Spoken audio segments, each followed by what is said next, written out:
This matter is already within our notice. Government of India has already communicated its concern to the Chinese side. And I am sure that in the dialogue process which is presently going on between India and China, this will be definitely raised by the Indian side. As far as we are concerned,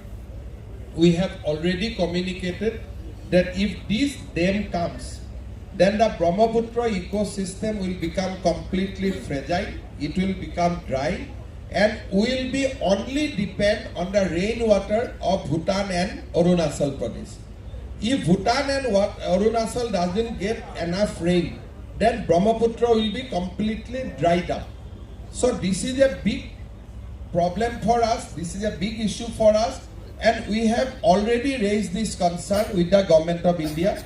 And as far as my knowledge is concerned, CM Arunachal has also raised the issue with the government of India. ভ্ৰমণ কৰিবলৈ সক্ষম হৈছিল almost south সালমাৰা জিলাক বাদ দি আটাইকেইখন জিলাতে মোৰ ভ্ৰমণ হৈছিল মোৰ যাত্ৰা হৈছিল আৰু গুৱাহাটীৰ বাহিৰত আন জিলাৰ সদৰসমূহত মই 45 দিন বা 45টা নিশা মই কটাইছিল আমাৰ মন্ত্ৰী সভাৰ মোৰ সদস্যসকলৰ ভিতৰত ৰঞ্জিত দাস ডাঙৰীয়াই 31খন জিলালৈ গৈছিলে অতুল বৰা ডাঙৰীয়াই 26খন জিলালৈ গৈছিলে উৰ্খাগৌৰা ব্ৰহ্মাই 18খন জিলালৈ গৈছিলে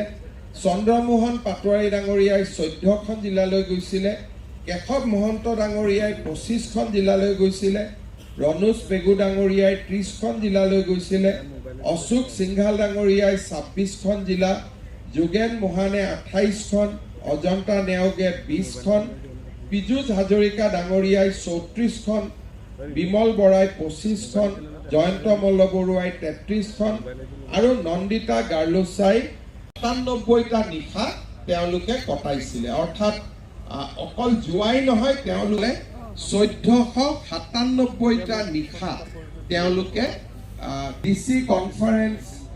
আমাৰ হাতখন হৈ গল সৰকাৰ হোৱাৰ পিছত প্ৰধানমন্ত্ৰী ডাঙৰীয়াই তিনিবাৰ অসম ভ্ৰমণ কৰিছিলে এনিশা তেখেতে কাজিৰঙাত কটাইছিল তেওঁলোকে ডিসি কনফাৰেন্স